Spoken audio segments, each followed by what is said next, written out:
যখন আল্লাহ সুবহানাহু ওয়া তাআলা কোনো বান্দাকে তার নিকটবর্তী করতে চান, তো তাকে এমন জিনিসের সন্ধানে লাগিয়ে দেয় যা তার নসিবে থাকে না। কেননা যখন কোনো জিনিস অথবা কোনো মানুষকে সে পায় না, সে কাঁদে, খুব কাঁদে, নিজের নসিবের উপরেও কাঁদে, মানত করে, দোয়া করে, রোজা রাখে, নামাজ পড়ে। যখন সমস্ত চেষ্টা করে হেরে যায়, তো সেই সময়েই সে আল্লাহর সান্নিধ্য হাসিল করে। আল্লাহ তাকে দেখিয়ে দেয় যে তিনি ছাড়া আর কেউ নেই। আল্লাহ সমস্ত সম্পর্কের বাস্তবতা দেখিয়ে দেন যাদেরকে আমরা ভালোবাসি। আর এখন আর সেই জিনিসের সন্ধানও বাকি থাকে না। মন জিদ করে না, মন শান্তি পায়।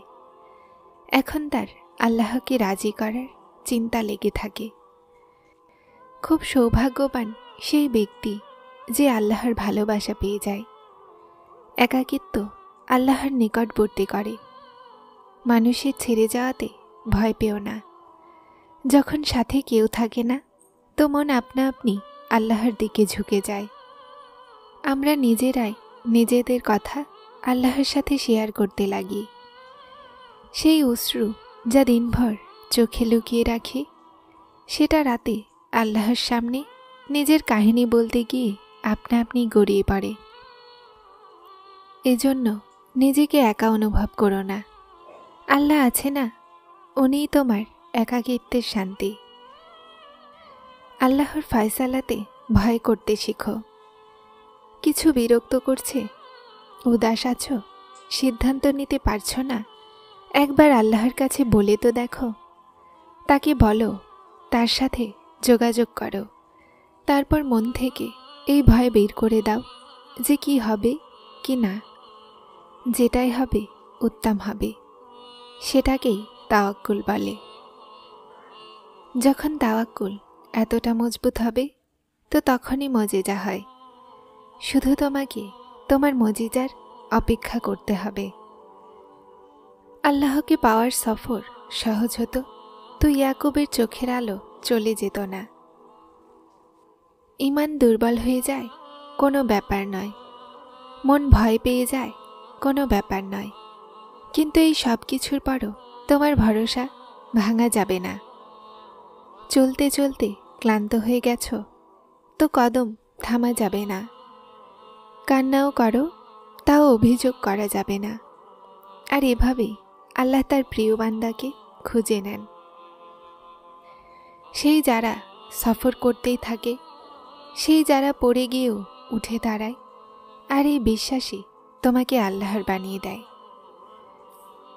কেননা আল্লাহ তো শুধুমাত্র তোমার বিশ্বাস দেখতে চান। এই সময় পরীক্ষার। তোমার চোখগুলো রাতে ভেজা হবে, মন হাজারবার ভাঙবে, সবর পরীক্ষা করা হবে। পরীক্ষায় ফেলা হবে, কিন্তু এই সময়ও পার হয়ে যাবে। প্রতিটা কষ্টের সাথেই রয়েছে স্বস্তি। তাহলে এই কষ্ট কি চিরজীবন থাকবে? সুখের দিনের অপেক্ষা শেষ হতেই চলেছে। ভয় পেও না, এই কঠিন সময় শীঘ্রই শেষ হয়েই যাবে। তুমি বিশ্বাস রাখো আল্লাহর ওপরে, তো আল্লাহ তোমার জন্য যথেষ্ট হয়ে যাবে। না দেখা করে দাও সেই সমস্ত ওয়াসওয়াসাকে যা তোমার মনকে অস্থির করে দেয়। তুমি সাহায্য চাও আল্লাহর কাছে, আর তারপর দেখো কিভাবে তোমার সব সমস্যার সমাধান বের হয়ে আসে। ভয় পেও না, চিন্তিত হয়েও না, হতাশ হয়েও না। আল্লাহ তোমার সমস্ত ডাককে শুনছেন। তোমার অশ্রু তার জন্য খুব দামি। উনি খুব জলদি তোমার দোয়াগুলোর ওপরে কোন বলবেন। এই দেরি শুধুমাত্র তোমার সবরের পরীক্ষা। জানো সবর কি? যখন আপনার জীবনে এমন মাকাম আসে, যখন আপনি কেঁদে কেঁদে আপনার কষ্টের কথা কাউকে বলতে চান, কিন্তু সেটা না করে আপনি আল্লাহর ফয়সালাতে রাজি হয়ে নিস্তব্ধতায় সেই সময় পার করে নেন, একেই বলে সবর। আর তারপর তুমি কিভাবে জানো যে যখন কোনো ভেজা চোখ লম্বা শ্বাস ফেলে হাসি নিজের মুখে সাজিয়ে আকাশের দিকে দেখে, তো সে পরীক্ষার কোন সীমায় থাকে? পরীক্ষা এসেছে তো সবরও চলে আসবে। কেন চিন্তা করো? শুধুমাত্র আল্লাহর ওপরে ভরসা রাখো আর তোমার দোয়াগুলোর কবুলিয়তের ওপরে বিশ্বাস রাখো। তোমার দোয়াগুলোর জবাব জলদিই আসতে চলেছে। আর আমি দেখেছি দোয়াগুলো রং আনে যখন মন থেকে চাওয়া হয়, যখন কোনের বিশ্বাসে চাওয়া হয়, দোয়াগুলো কবুল হয়। বারবার মনে একই দোয়ার খেয়াল কাকতালীয় তো হতে পারে না। অসম্ভবের রাস্তা নজরে আসার পরেও মনে সম্ভাবনার আশা কাকতালীয় তো হতে পারে না।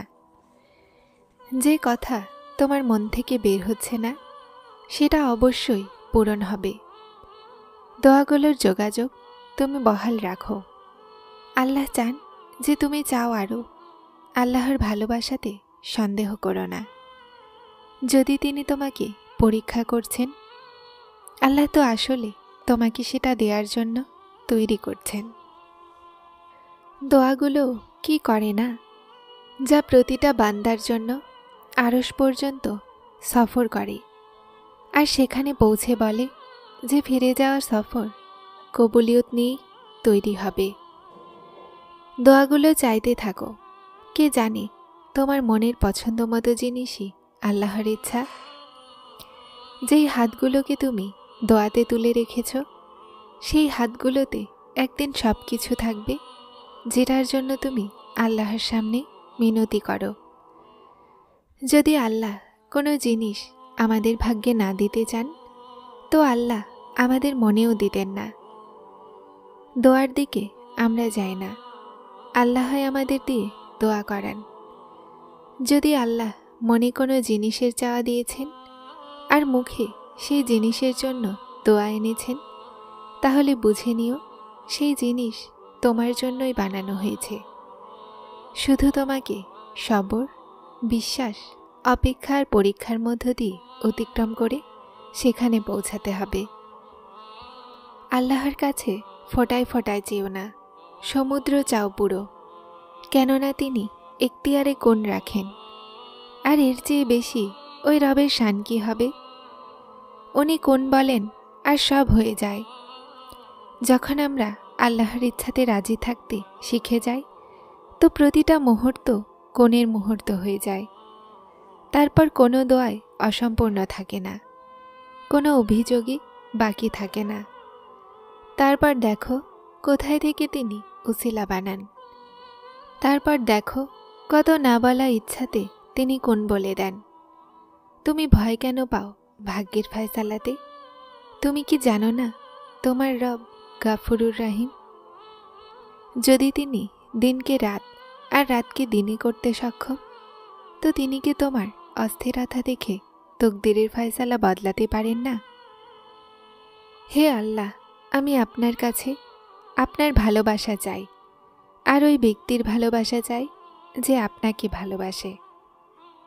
যারা চ্যানেলটিতে নতুন এসেছেন তারা সাবস্ক্রাইব করে হেদায়েতের সাথে থাকুন। আসসালামু আলাইকুম।